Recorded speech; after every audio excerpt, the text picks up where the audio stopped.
Honey, I am she. It's Shiggity Girl Toya T, and I'm here with Canda'ce. Canda'ce the Rapper, viral, superstar, lyricist, poet, mother, degree holder, Yeah. Acres Home native, outside. Houston, Outside. Texas native, Yep. making big moves. Yes, ma'am. On the scene, on the Period. music scene, making moves and noise around the world, honey. Speaking in existence. Thank you. Yeah, good to have you. Thank Look, you so I be much for seeing having you me. everywhere on social media, on the internet. I feel like you're a content queen. You be making some content, honey.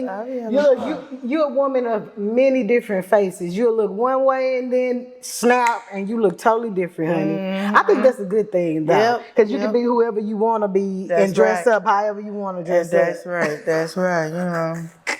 You're not the same person every time. Do you feel that way though? Sometimes different outfits make me feel different ways. So Yeah. you're not wrong. Yeah. You ain't wrong. You know, when you're in your mommy mode, you don't fuck how you look. Hey. You don't care. You know, Beyonce has her alter ego, Sasha. Do you have an alter ego? Yeah. What's your alter ego? I don't know what her name is. Probably Candy or something like that. Oh, you I know, like little that. Candy. Spicy, little cute, like you know. You should get an alter ego name. But do you have an alter ego, right? Yeah, I got one. Especially when she go on the stage. Hey. I got other stuff with my manager here. He can't hear. We'll talk later. We will. So before you going on stage, what is your mind and your thought processes before you get in there and turn into Candy, honey? Normally, before I get on stage, I gotta, calm myself down. So I'll listen to some R&B. Okay. Or like some chill music before I get on stage, because my nerves, even though I know I'm going to kill it or I'm going to do well, and my nerves sometimes get the best of me. Oh, yeah. So, I just like to woo-sah before I get on stage. And then I used to take one shot. Okay. But now I don't drink before my performances at all. So I just, But that's good. Tell me the reasoning behind that. So after the loss of my mother, I got into drinking heavy. Okay. And then, whenever like you're in the music industry, it's really easy to get lost in that. When you go to performances, you gotta buy the bar. You gotta, you know what I'm saying? Go, come take a shot. They're buying you drinks. So it's easy to get lost in that type of world. You know what I'm saying? So now I just kind of sort of keep it to a minimum, or I just don't do it at all. Right. But do you find that it helps you focus more? Yes. Okay. I'm way more focused, like leaving the alcohol alone. Like I feel better. You know what I'm saying? Yeah. And I notice a lot of people in the industry are turning toward that way, the more sober route. They like, I've been there, done that. I'm just sober so I can get focused. Yeah.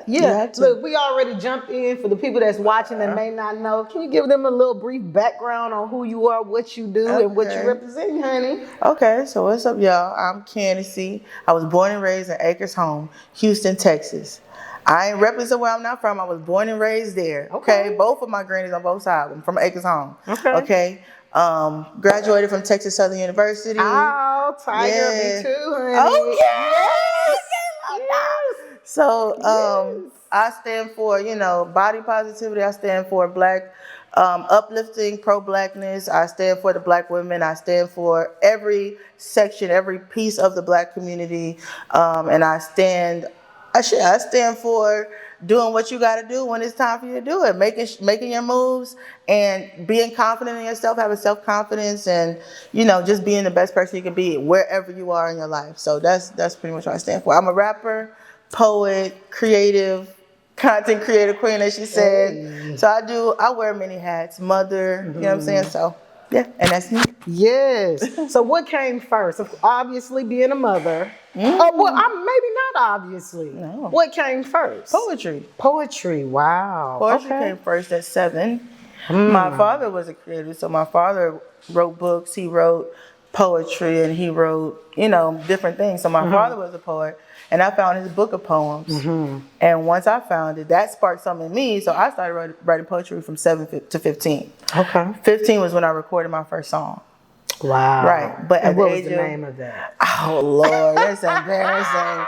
So around this time, Nicki came out. So I just sounded like a little Nicki. We don't want to talk about that. Yes. But so, and at 12, I started becoming classically trained in music. So I'm also a classically trained musician as well. Okay. Yeah, so I played the trumpet for about 8 years as well. So I can write, read, and transcribe music too. Yeah. I love that. So have you professionally did instruments No, in just the professional world? Just hired intermediate, middle, high school, and a little bit of college. Yeah, but I will soon. I love that. And I also love that you're for women. Me as well. Hence the name Get It Girl Toya T. Women empowerment. Yes. Yes. I'm going to say my black women first, but not only stopping at black women. All the women. Always black women first. Yes, always.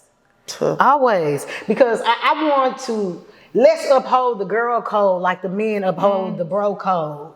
The guy code. You know, let's get back to that. Women positivity, women empowerment, and let's take over the world, honey. Yeah. Yeah, because we can do it. So I love that about you. And I also love that I can see the, what do I want to say?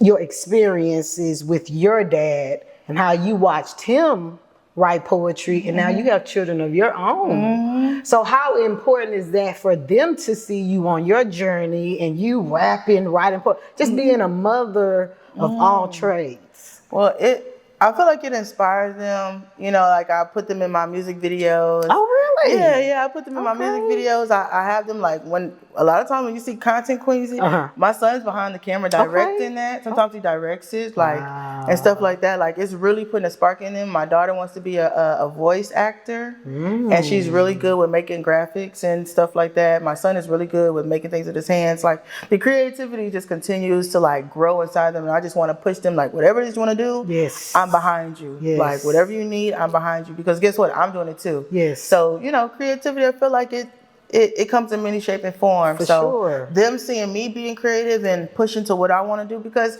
people don't see their moms in rap music videos and see their moms performing and this, that, and the third on these stages. So I know they're like, oh, that's cool. Yeah. I hope they think I'm cool. Right? Sometimes they think I'm cringe. They're like, Mom, please stop. I know. But, you know, so I feel like that really puts a spark in them to see them, because my parents were very traditional parents. Yeah. And when I told them that I wanted to be a rapper, they said, go to school. So I went to school. Yeah. You know what I'm saying? But me, I'm like, hey, if you want to go for it, you got to go for it now. Right. While you're young, go. Right. So, yeah. Right. Yeah, so are you pushing college on your children as well? I am. Okay. Okay. But, you know, you can go to college in the field that you want to go to. There's so many. It's like when I was going to school, you know, before then, there's probably classes on content creation now. Yes, now. Yeah. Yes. Yeah. So, you know, there's all type of stuff that they can do now versus back then where it was like, well, I'll go to class, but there's other stuff outside of class I got to learn. Now they're teaching you, they're giving you all the games. So hopefully, yes, children, go to college, please. Yeah. And you know, with the evolution of technology and the way things are, a traditional job sooner or later going to be out the window. Yeah. So they learning from you. Yeah, as far as content, technology, how to market, promote. So they getting a head start. You know, so I love that. I love that. And I feel like it is important for them to go to school, not only in whatever the industry, just for socialization, networking. It helps you become a better person and step out and you learn more. That's you know, so I give that to you. So you stepped away for a while from music. Had to. Yes. So tell me, why did you do that, and what was it like in your break? Okay, so I got pregnant with my son at 19. Okay. In and out of college, and I got pregnant with my daughter at 20. I was just busy. So I stepped away to raise them until they were independent enough for me to leave. Basically, to be out of there. I don't want my children wondering where their mom at. Amen. You know what I'm saying? So I was a stay-at-home mom and taking care of myself, like from the age of them being like 0 to like 5, and then I went to actual school from 6 all the way to like, I started doing this like 3 years ago. So they was pretty big, like 9, 10, 10 and 11 when I started doing music. So yeah, I had to step away. I had to be there. Prioritize. And, I had to prioritize being a mother. I had to. Yeah. Because now I know I'm happy I did, because it takes so much time to do. You can't, like, you would have to choose, like. For sure. So, For sure. So when you did come back to music, what did you want people to hear in your voice and your music that was different? How much I've grown. I've had so many different experiences, and I grew up. Like, we started music at 19, 18. You don't really know too much of nothing. But once you're doing it at 29, you know what I'm saying, 30, like now they're like, she know what she's talking about, so it's the experiences. I want y'all to see how much I've grown, but also grow with me through this music experience, because I'm still relatively new. Oh yeah. You know what I'm saying? I've only been doing this consistently for under 3 years. Okay. So it's just me, y'all coming with me through the step-by-step process of growing as a mother, creative, rapper, and of me as a person. Right. You get to see everything. Yes. And so how, some artists, when they come back or even brand themselves, they leave their children out. How important was when they branding themselves, they don't want, like Drake, they wouldn't hide the world from the sun, but the sun from the world. So, but how important is it to include your children in your brand and loud and proud about it? Well, it's very important, and specifically for me, because when nobody was there, my children was there. Amen. You get what I'm saying? And they got me out of some pretty dark places. Yes. So, why would if they're in the dark places, why wouldn't I bring them to the light places that I'm at? I want the world to see, like, these are my creations. This is something that is very cherished. Like, I cherish these little beings, right. And I want people to see, like, and also other mothers, like, damn, I didn't have these kids, so I need to, I can't, like, no, yes, you can. Right. You really can. Yeah. Bring them with you. For sure. For sure. And you know how some women put limits because of their age and children. How important is it to you as the representation of Black women to stand out there and say, hey, oh, this is very important. It's people, you're in your 40s, like, you don't need to rap. You in your 40s, girl? No. Oh, okay. I'm gonna say you don't look like it. Hold on, maybe I should take that. No, but people say, you're in your 30s or 40s, you need to quit. Like, no, that's when you need to get started. Like, you need to go. Yes. Like, because you're going to be regretting it for the rest of your life if you don't just do it. If you didn't do it in your 20s, do it in your 30s. If you didn't do it in your 30s, do it in your 40s. Just go. Don't wait till it's perfect. And I always say this to myself, it don't got to be perfect. It just got to be done. Hit post and go on about your day. Hello. I love that. Sure. So you talked about how you found your dad's poetry book. Yes, ma'am. And so if you could perform one song for him today, what would it be? Dang. Or if you remember any poetry that you wrote, what would it be that you would personally present to him? Or would be a dedication to him? It would probably be Who Dat, because he liked that song. He was like, I like that song, yeah. So Who Dat is like a more old school, more boom bap 90s, early 2000s, New York style rap, and his favorite rapper DMX. So he just loved it. Yeah. For sure that one. And so does that song describe who you are as an artist, who he know you to be as an artist? Possibly. Okay. I hope so. But what song, in your opinion, did you have describes you wholeheartedly as an artist? It would be Who Dat. Who Dat. It would be Who Dat. Yeah. Okay. Y'all, Who Dat, go listen to it right now. For sure. Yes. Yes. So poet versus rapper. When you're writing, who's usually wins? The poet in you or the rapper part in you? It depends on the instrumental, and it depends on the vibe of the song. Okay. Because a lot of the times, when Who Dat, the poet won. Okay. Who Dat, the poet. But Northside Talk, the rapper won.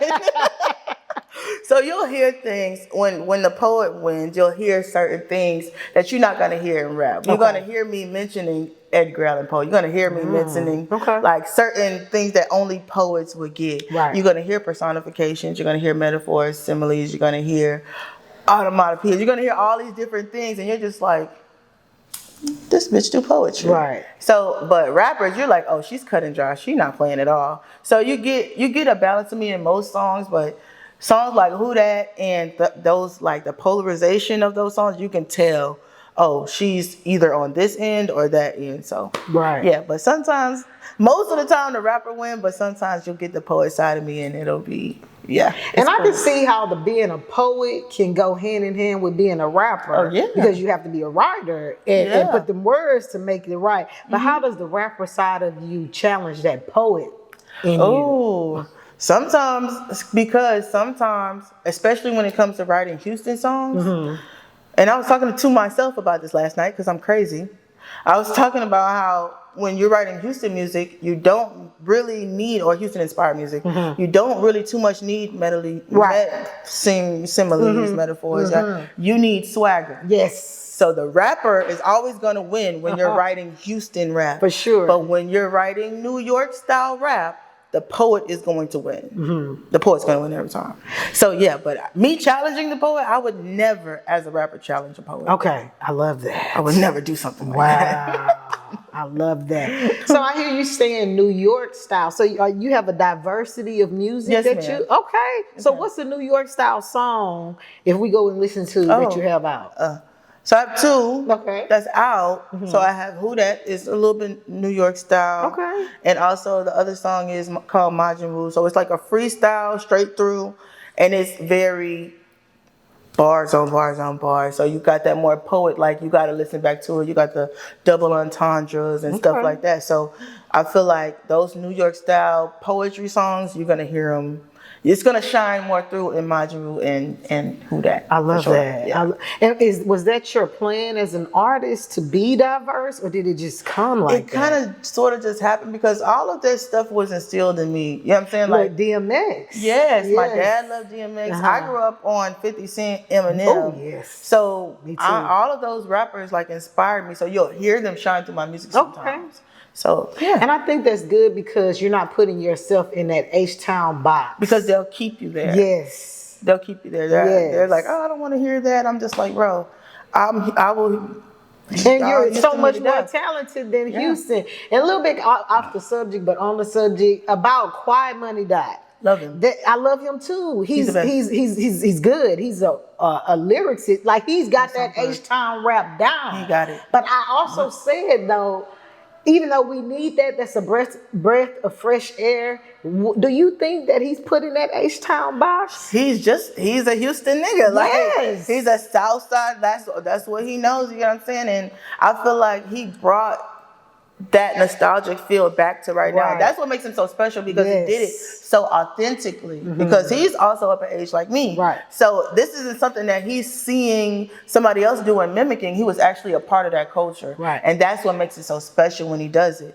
But I don't think he's putting himself in that box. That's just who he is. Right. Me, that's not who I am. Right. That's a piece of me, but it's not who I am. So you're going to hear New York. You're going to hear, you know what I'm saying, Cali. You might hear something else because those are the rappers that I was raised up on. Yes, ma'am. You know what I'm saying? So yeah. But do you think, shout out to Quiet Money Dot. Shout out to Dot, man. We're rocking with you. Do you think that, let's say, an H-Town artist can make it out in the industry just as big as an Atlanta, New York, or St. Louis? Yes, I have to think that because I'm trying. But you're diverse. So when so you talking about I have nothing to Dot. I'm just saying he's like an H-Town artist. You know what? I believe that because it's a unique experience in Houston that other places don't have. So when you have a New York or an authentic New York rapper, people in Houston and other parts of America are going to want to hear that because we don't have that really here. Yeah. And vice versa. So yeah, I believe that a Houston artist that's making quality, authentic Houston music can make it big, of course.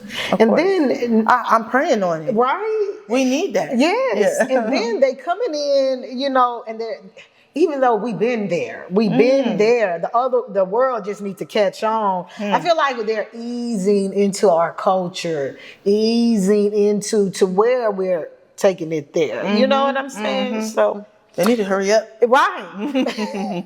So from church choir to playing trumpet to rap to musical background, you're incredibly diverse. So if you had to remove one of those influences, which one, if you had to, would hurt you the most and why? Poetry. Oh, gotcha. That's your first love, huh? Yeah. Poetry will hurt me the worst. Okay. Because we not only do we learn about it, I learned about it outside of school, but I also learned about it inside of school. Okay. So it'd be like everything I've ever learned about the technical parts of, you know what I'm saying, haikus and, you know what I'm saying, like I said, double entendres, similes, metaphors, personifications. I wouldn't even know how to rap. Exactly. I wouldn't even know how to rap. Poetry, I gotta keep the poetry. So do you ever go to like any of these spoken word? Yes. You do? Okay. I do. Okay. And that's why I said I would never fight with a poet. I would never right. challenge. I wouldn't even challenge myself as a poet. I wouldn't. There's so many amazing. Shout out to Anno. Shout out to Black Swan. Shout out to the amazing poets in Houston. Shout out to Dat Way. Yeah. Poetry. I'm gonna have to come with you because I want to get off into that world. I'm real interested in that. I want to go to events. I want to network and meet some of these poets. Oh, shout out to Free K. But there also used to be a on Mondays they used to have it at the art room. There's a lot of places that they have it. I forgot the name of it, but yeah, you should go. Shout out to Miss Gemini. Shout out. Rochelle Gemini. Gemini. Heard of Miss Gemini. Oh, she's a beast. She's crazy. She does the mic drops all the time. She be having her sage with her blood. Yes. Yeah, she's crazy. Yes. She's amazing. Yes. So you mentioned Eminem, Biggie, Big Mo as your influencers. What's one thing you intentionally refuse to copy from them because you want your own legacy to look different? They're your influences, but they are. Yeah, I get what you're saying. So, their lyrics. Now, what I do, like at the end of some of my songs, or you'll hear like little things where the cadences I'll keep, but the words and all that I'll change just for that nostalgic feel, just for them like, I know where she got that from, just so you can get like, oh, she knows, like at the beginning of Majin Buu, like I got that real flow, boy, you didn't know. That's a big pun. That's New York. So you get that feel of, oh, she knows ball. At the end of Who That, I say, oh, baby, I like you raw. That's Old Dirty Bastard. So you know, oh, I know where she got that from. It's the nostalgia. So I'll give you the nostalgia, but I'm not going to give you all of it because I'm still a Houston girl at heart. Hello. You get what I'm saying? So one thing I refuse to copy is lyrics, and I'm not going to copy their accents. I don't know why people go to different, they do the songs and they try to do the people accents. Girl. That stuff is ridiculous. But yeah, so that's something that I wouldn't take. No. Okay. I love that. And a little bit, I remember seeing you opening up. Was you opening up for Currency? Child. And I was sitting there, hadn't even met you yet, because you was H-Town, proud of you. How was that experience? Man, and how did it come about? Oh, okay. So DJ Holly Grove, shout out to DJ Holly Grove. I love you. And he was just like, yeah, I need her there at 8, and she needs to be there. I went straight, got me an outfit, and went straight there, got there at like 7:50. I was not finna be late for that. I know that's right. They gave me a little bit of trouble. He's like, oh, hey. And I ain't even had no time. When I was on the stage, he just put my song here, took the mic, and I had to perform. And that's how the opportunities come. So it's like, are you going to be ready for them when they come? And I was ready. And I hit the stage, and everybody was like, you did so good. And I made some good connections. So that was cool. Did you get to meet him, Currency? Currency? No, they kicked us off the stage. What? Shout out to Currency. Shout out to Currency. That's crazy. But look, that was an opportunity. I said, oh, before I meet him, I'm going to meet you one day, Currency. One day, yes. And he going to remember you, too. I hope so. Yeah. And then I saw also you was on another podcast, Scarface. Oh, yeah. Scarface gave you the stamp and the seal of approval. That was crazy. I bet it was. That was crazy. Legend. Just tell me how you felt like. But how did you find out, though? Okay, so I had the song, I Love You, Houston, the last verse where I'm talking about different parts of Houston that went viral. He had commented on on, and he was like, "Oh, this is amazing, yeah, yeah." So I DM'd him like, "Thank you to my manager, told me to muster up the courage to DM him and tell him like, oh, thank you." And that's how our relationship flourished. And he's been so kind to me and giving me so much game and being so sweet to me this whole time. Now he told me not to tell nobody. He gonna say it on the podcast. I said I thought it was a secret. Now the haters gonna know already, but it's cool. But yeah, so he was, sending me music. We got some stuff in the works we're talking about. So hopefully I can release something that's very meaningful and impactful for the Black community soon, because he don't play that. He don't. When you talk about storytelling and stuff like that, but he really does give me my flowers, but he also gives me a lot of game, and I take it. And I just, keep it in my heart. Yeah. Thank you, Scarface. Yes. And he is such a down-to-earth, humble guy. He's don't so mind. Kind, yes, he is. He don't mind giving the game out. Mm-hmm. There's a lot of gatekeepers in Houston. Gatekeepers, stop! And he's an OG and a legend. She is not playing with y'all. And he's a legend that really, he lives up to his name. And, for sure.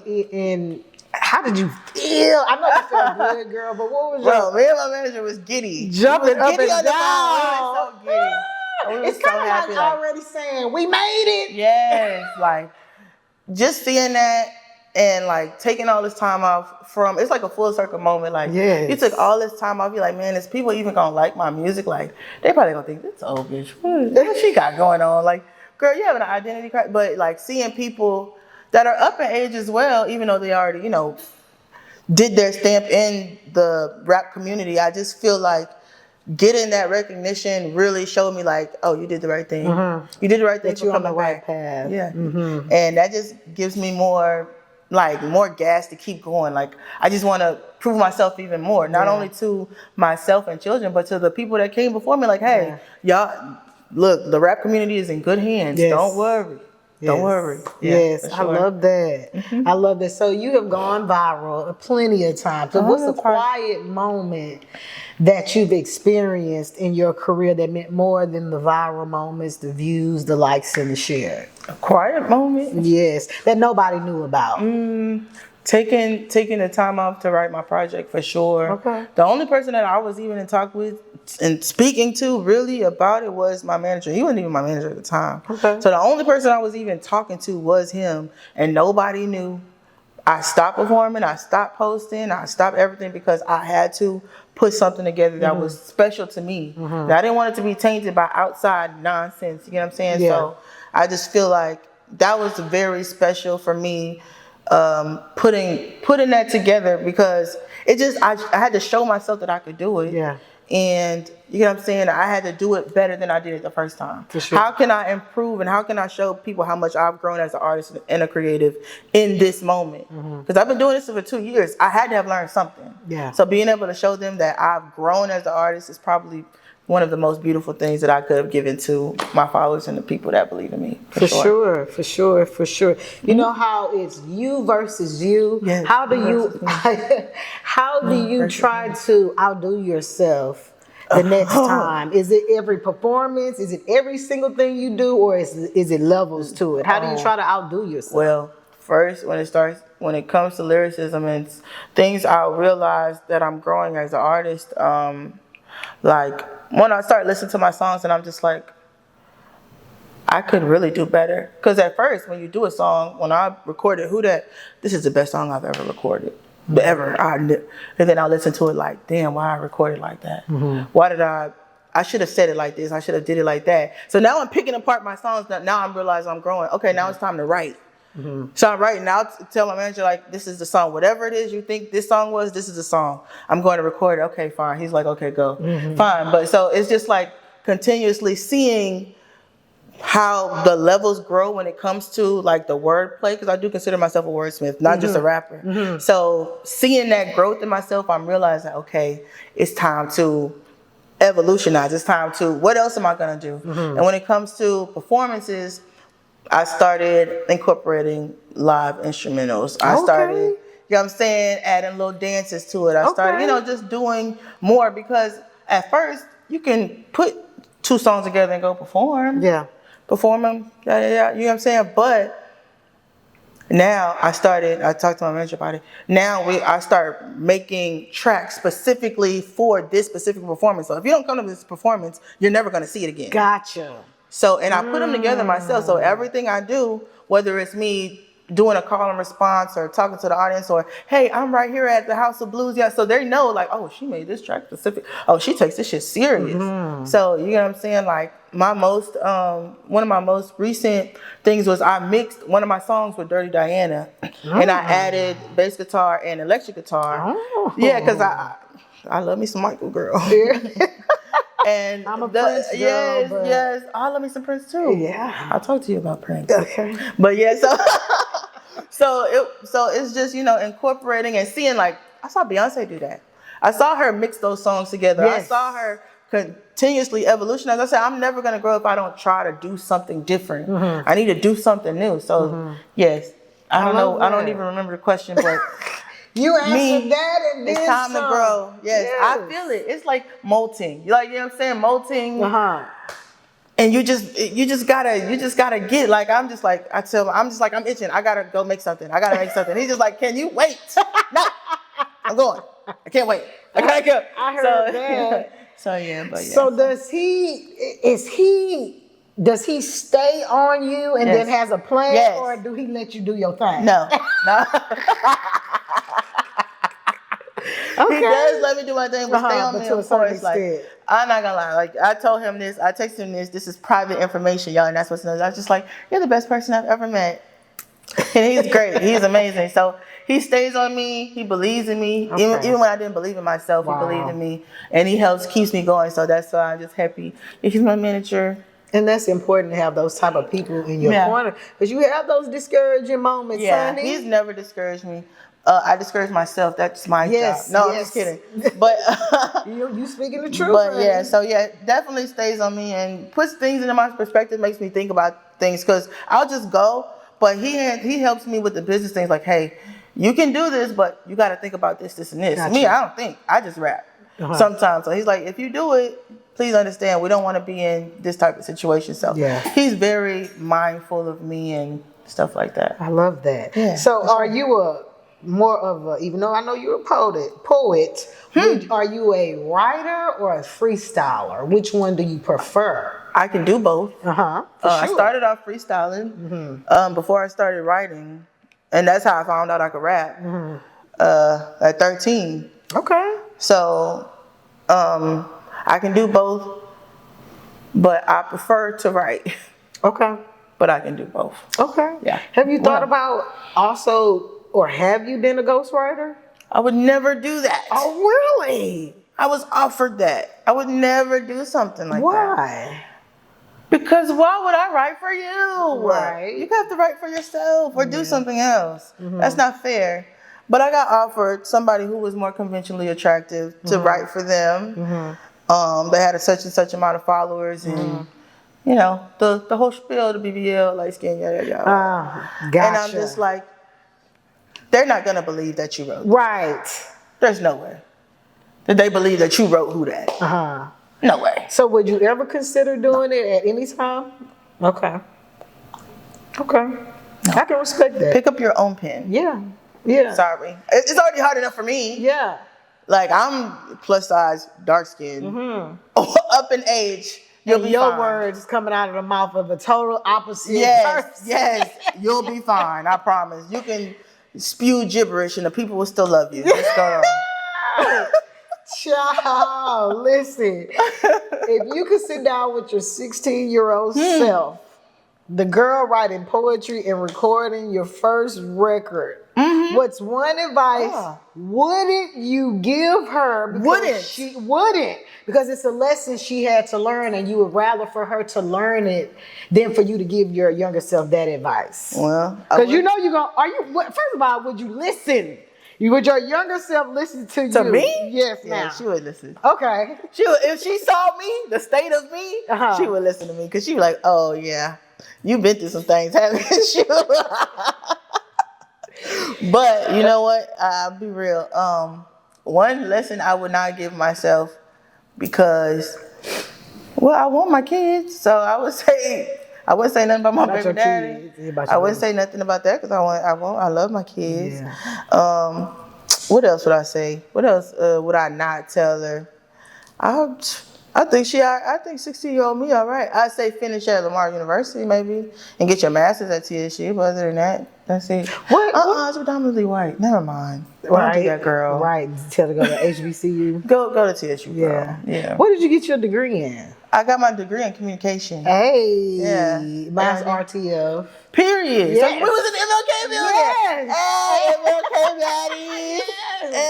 Yeah, we was in the MLK. I got a video in front of the MLK building with the little fountain and everything. Yes. So you're drinking outside talking in front. Yeah. Yeah. Period. Welcome to Thailand, baby. Hey. And I gotta say that if it wasn't for TSU, I wouldn't be on this path. Period. Because TSU. Matthew Knowles was my professor. Oh yes. And I love me some Matthew. And he, because he's been a vet in the game. Right.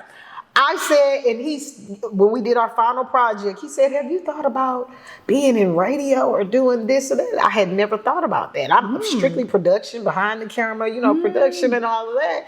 And when he said, yeah, that's something you should try. You have an amazing voice. You do. It just sparked something in me. Mm-hmm. And so I didn't pursue it, but it's just by chance I got in front of the mic. And I'm like, TSU changed my life. I got to say, it did. It really did. Shout out Dr. Benson. Hey, Dr. Benson, yeah, she taught me African American literature. She changed my life. I'll never forget you. And that was my first semester there. Yeah. Wow. Shout out her. Dr. Love Benson. Mm-hmm. Yes. And what's an experience from TSU do you still take with you? I remember my first time performing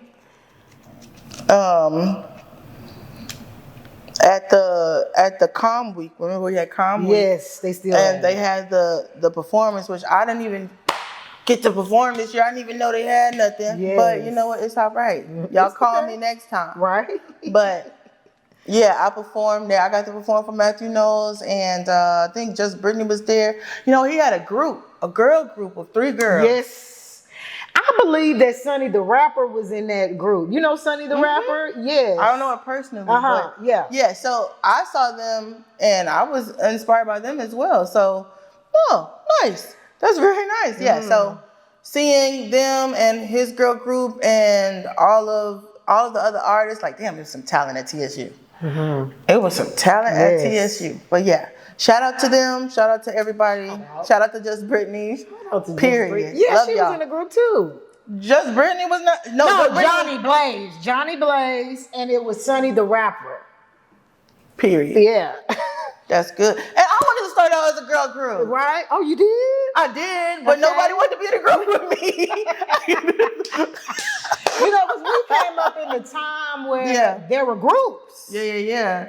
Groups was better. Yes. Groups was better. And that group, that Matthew Knowles group, that girl sounded like Beyonce. Yes. Beautiful voice. Mm-hmm. So that was inspiring. Thank y'all for inspiring me. Yes. For sure. So, years ago, they described success as signing to a record label, hearing your song on the radio, and connecting with the right people and just being with the who's who's. Yeah. And then today, it's totally different. But what does success look like to you? It looks like that.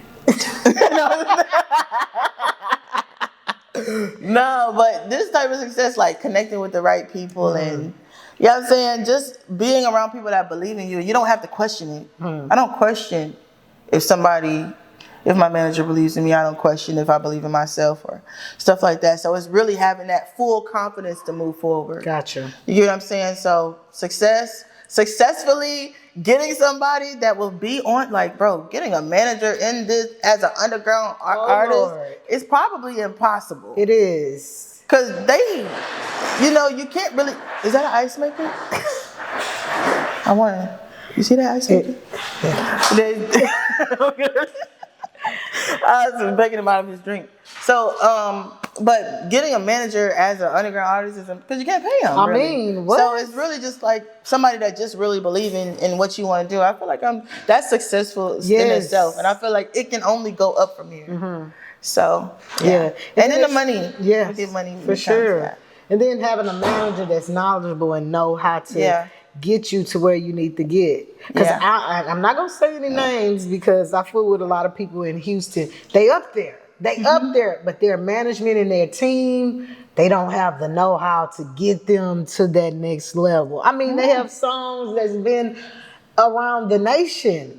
And y'all still, so that's important to have that type of manager. And even just having a team that believe in you, that is success. You're not lying. So people often say, I'm putting on for my city. I'm putting on for my city. How are you putting on for your city? Even when you leave in the city, how do you put on for your city? And Acres Home, girl. Acres Home. Yeah, that's my people. Everybody, my friends, nicknamed me Fofo. I said, what you call? Why you coming? She said, because don't nobody put on for Acres Home like you. Like you, huh? Listen, everywhere I go, what's up, y'all? My name Canda'ce. I came all the way from Acres Home, Houston, Texas to party with y'all. I don't care where I'm at, New York, Cali, I'm from Acres Home, Houston. How you doing? So it's always letting people know, start small. And you go big, like you go to these different places. You go to these different places, but you never forget where you come from you go to those places, and you give them a little bit of that down south tang. You let them, you show them like, hey, look, I'm a little country, but I still made it over here. I'm still vibing with y'all, So always they see the work that I put in for Acres Home. I also, I want to also be in the community. Isaiah. You know what I'm saying? You're doing your own hit factor. He's doing something at DeSoto Park for the children. Okay. So I'm going to go visit y'all soon. I'll visit y'all early. He's doing some amazing stuff. Janae Inez. That's another Acres Home girl that I'm going to be getting in cahoots with. We're going to be doing some amazing stuff for the hood. So of course, not only putting on and repping it in your songs, but also wanting to do things in the community to help the youth and guide the youth because, I needed that guidance when I was young. So, yeah. Yeah, that's Acres Home. I love that. I love that.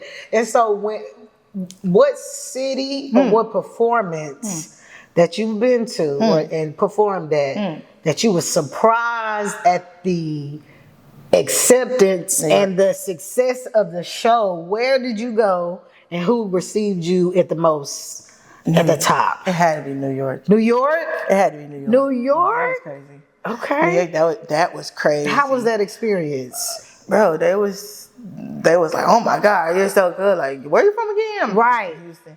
So they was screaming and just they showed me so much love and it was the women, the black women. They was like, girl, I heard you, girl. You was killing it, and it just, I don't know, it just made my heart full. I love that. Really good. Yeah. And I think the shock comes from you being from Houston, from H-Town. They already consider us slow, and they don't think that we got what we got, but we got it, especially New York. And then when you came down there with your diversity, they shocked the hell out of them. Yeah. They probably didn't expect that. They probably thought you was finna say you was gonna come down, repping that H-Town, and all that, you know what I'm saying? So, yeah, I love that. Do you do drill music? Or would you think about doing drill music? I don't know. That's Chicago. Yeah. Well, but when we talking about diversity, but I wasn't inspired by Chicago music. But they do make great music. Actually, do you like drill music? Do you like drill music? You think Chicago gonna care to me if I say no? No, because you're from Houston. You think they gonna drill me if I say no? Yeah, they gonna. No, but I like some of the music. I like Chief Keef, and I also am very inspired by Lil Durk, and I hide some stuff that he does in my songs. Okay. So yeah, I like Chicago music for sure. Okay, I love that. I like Herbo. He crazy. I love Herbo. Yes, yes. So let's play a game. It's called Song Association. I'm gonna give you a word. Either name the artist or name the song for the word. Okay. Okay. Can I? Okay, I'm gonna rap this. Okay, sing. Okay. However you want to do it. Okay, for sure. However you want to do it. If you want to just say it, if you want to rap a little bar, then hey, that's up to you. First word, Houston. I'm so Houston. Hey. They mama be proud of me. Hey. They mama be proud of me. Hey, I love it. Yes. Second word, love. Damn. Either artist or that's song. me. Love. Never knew what. Yes, that's Keisha Cole. Keisha Cole, y'all. Yeah, Keisha look, Cole. that's legendary. Next word, family. Dang, girl. We are a family, like a giant tree. Dream Girls. I Branching love out that towards the sky. movie.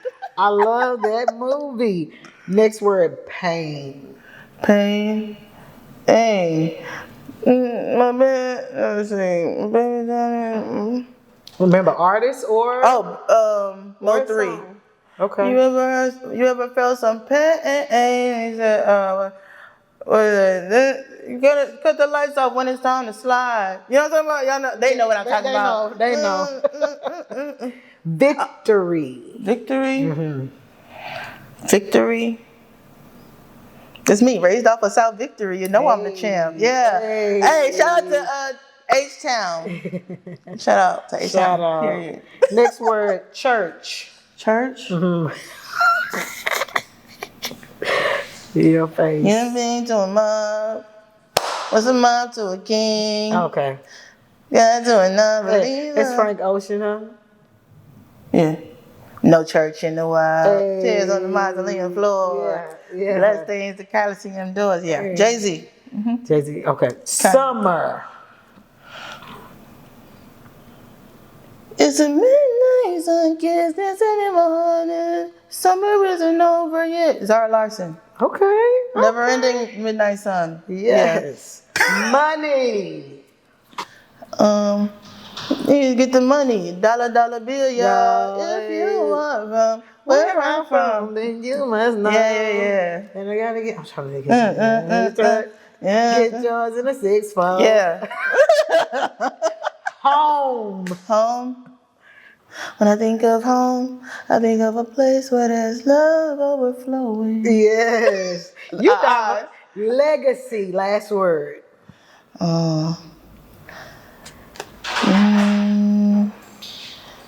Legacy. Jay-Z. Jay-Z. 444. All right. Yep. So let's talk about your project. You have a. Yeah. Let's talk about it. Let's talk about it. Act 2. The project. Okay, so Act 2 suggests that you're coming back. Is that what? Yes. Initially? So the first project I did when I first came out was Egg One, and it was the mixtape. So this one is the project because I really put. It's an album, EP. It's a project. Okay, so it's a mix. So some of the stuff, new, like, so that's why I just call it a project because there's some songs but some songs I put together to make into this beautiful 17 to 19 song work of art. Okay. Yeah. And it's diverse. Yeah. Okay. So what people have misconceptions about the word second chance, about second chances. What is something as far as your second chance coming back that you think that will revive you and revive your music and you want people to know about your second chance? My second chance? Yes. My kid's big now, so I can be outside. I'm coming to all of the performances. Right. Yeah, so y'all be expecting me. No, my second chance, I want people to know that I'm just coming bigger and better than ever. Just listen to the songs and see for yourself. Yeah. So when is it dropping? It dropped. It dropped already? Yeah. Okay. We're about to make the 1 year anniversary on my mother's birthday in December 19th. So I'm really excited. I love that. Yeah. I should have waited to drop it. My manager was right, but it's cool. It's cool. You live and you learn. What's your favorite song on the project? That listen, you got to go listen to it.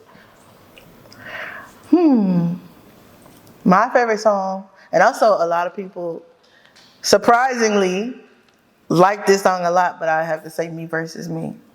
So it's me talking to myself about my own insecurities that I feel about myself, and it's like this other voice in my head, and that's why I was talking about the inspirations of Eminem and stuff like that. So it's me talking to myself like, girl, wrap it up. You know what I'm saying? Like, that's dead. You know, and the other part of me is like, no, I can actually do it if I try. And the other part of me is like, no, you can't. Right. So it's really me going back and forth for myself, like having this internalized struggle. So anybody that thinks that you can break my heart, I break my own heart every day. So don't worry about it. So yeah, but it's really just me like breaking myself down and then building myself up. And that's like a daily struggle that a lot of not only women but people have with themselves when they're trying to fight for their dreams, because it's very uncertain. It is. Very. It is. So how do you handle and deal with all that you have going on, your projects, with your mental health and keeping you together and sane? How do you talk to yourself and just keep it? Because it sounds like you your biggest critic, honey. But how do you keep yourself together and being positive and staying motivated to do everything? Besides your kids, of course. How do I keep myself positive? I pray about it. Okay. I pray about it. I talk to God about it. I talk to my manager.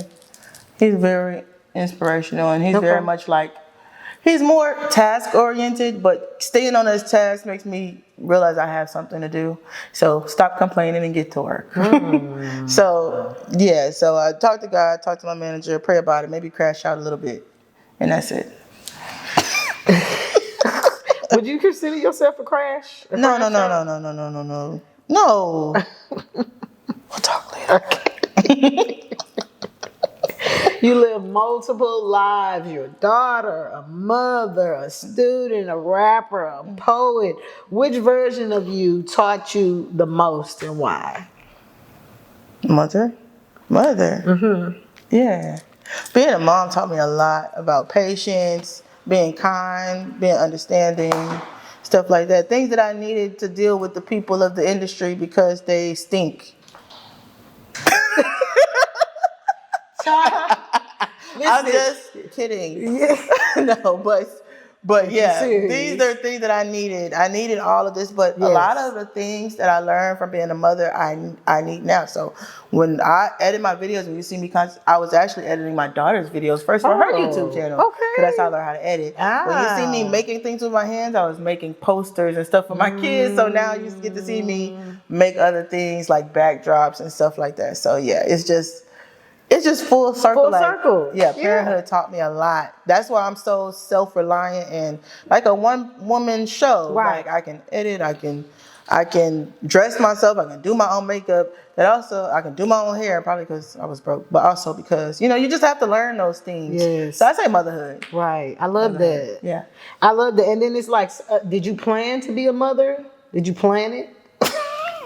Some people do. Really? Think they in love. I ain't gonna lie, I did. I was with my high school sweetheart. That's good. I'm like, okay, we're gonna have 2 kids, a dog, and this. And then when we did it, he said, "Oh, never mind." I was one of the ones that planned I'm sorry, friend. And it didn't work out, but no regrets. So since yours didn't, you didn't plan it. It's kind of like how we don't live life A, B, C, D, E, F, G. We live at A, C, G, H. You know what I'm saying? But all of the whole path, God knew that it would prepare us for what we would come to. Period. Yes. Finish this sentence. The version of me that people celebrate today only exists because I survived alcohol abuse. Talk about that journey a little bit. Just briefly. I was drinking. Because of your mother. Yes. Right. I lost my mother. I didn't know how to cope, so. How did you come out of that? Shoot, I just woke up one day and just realized it's not something I wanted to do. Okay. You know what? My kids saw me drunk one time. And after that, I was like, no. Gotcha. Gotcha. I love that. I love that. That was it. That was it. Embarrassing. That's so embarrassing. Do you have any regrets in life? I should have waited till my kids saw me drunk 2 times. No, I'm just kidding. I love it. I love it. But honestly, yeah. Any regrets? Oh. None. No. Okay. Everything worked out how it's supposed to. How it's supposed to. Okay, I love that. Imagine this is your last interview. Anyone will hear before they listen to Act 2, the project. But Act 2 been out and people listen to it. But they gonna listen to it. And especially after this interview. Period. What's the one thing you want them to know about you that they won't fully understand until they press play, until they listen to your music? Something that I'm very smart. Okay. I'm very, I just think about how I put my songs together. I think about how I ordered the songs. Okay. I'm very calculated when it comes to writing my music. So you'll know like, oh, this girl, she's not playing around. So I want y'all to know that I'm a smart, educated Black woman. Before you go into this, know that you're not listening to nobody that's dumb. There is no shaking ass music on it. There's none. Ain't none. Is there any shaking ass? No. Got you. No. But you can if you want to. If you want to shake your ass to who that, I'm not going to stop you. Shake your ass in pro-Blackness. Hey. But if you want to, that's fine. But there's none of that. But I do support that type of music, by the way. So don't, But there's none of that. You might have to have some conversations with yourself after you listen to this music. Yeah. So, yeah. I love it. I love it. You're a lyricist, a rapper. Diverse in all cultures in your music. They say the message is in the music. What message is in your music? My message is for people to just stay inspired. And it's okay to be yourself wherever you are in your life. It's okay to be yourself and be unapologetically that. Because the moment you start apologizing is going to be the moment where people are not going to take you serious as an artist. Don't apologize for being you. Okay, so what? I'm up in age. I'm a little plus size. I'm just that. Oh well, take me or leave me. I'm all or nothing. I got kids. I'm all or nothing. If you don't like it, then that's on you. But I still have to continue to be myself. Because at the end of the day, you're not looking me in the mirror. I'm looking myself in the mirror. Hello. And there's no maladaptive schemas going on over here. I'm not looking for you know what I'm saying? I don't want nobody to think that I'm looking for your acceptance. I have to accept myself first. I have to be happy with who I am first. I love that. So I want people to be completely confident in who they are as a person. And wherever you are in life, just know that you deserve love, and you deserve to be happy. And just be happy where you at. I love that. I love that. When it's all said and done, before you check on up out of here, what is something that you would want people to remember your legacy to be, and say, hey, yeah, I remember her as no time soon. Okay, so speaking of that, at the end of my project, I have a song called Before I Make It. Okay. It's the last song. Okay. And it's called If I Die Before I Make It. And that will tell you some things that, you know what I'm saying, and this question is going to tell you some things. Because that's why I say y'all have to have some conversations with yourself later. But what I want people to, what you say? But we're going to give them homework to go listen to the song. Go listen to it. And the song is going to answer the question that before you check on up out of here, what's your legacy and everything, what you want people to remember you as, go check out the song. What's the song again? Before I Make It. It's the last song. I Make It. It's the last song. And before we get up out of here, where should they tap in, tune in, and find your music, stream your music, all your content and everything you have going on? Well, I am at rapper named Canda'ce with an A, not an I, on Instagram, TikTok, YouTube, and Facebook. So you can find me on all of those platforms. Subscribe to my YouTube channel. I'm on Spotify at Canda'ce, CANDA''CE. I got my Who Dat up there, but I'm going to have more songs up there soon, so don't worry. Don't worry. And DM me. I got my management at Chops, DJ Chops 409 at South Star Music Group. And if you want to get in contact with me to do any shows or any promotions or anything like that, for sure. Hello, and y'all better be depositing money ready, honey. Well, I enjoyed you. I enjoyed this interview. Listen, and then when you go do your spoken word, let me know so I can be there. I'm getting in that community. You got I am. Well, I love it. I hope you love it. You in there. You in there. Well, I hope you enjoyed yourself. I love and these questions. Please come back anytime. I'll be back honey. tomorrow. Any projects or anything, Act 2, y'all, make sure y'all stream it, download it, listen to it, check her out, follow her on all platforms. Shout out to that boy. Shout out. We're going to be working major grinding all the time, and y'all, until next time, it's your Get a Girl Toya T. And Canda'ce. Hey, we out.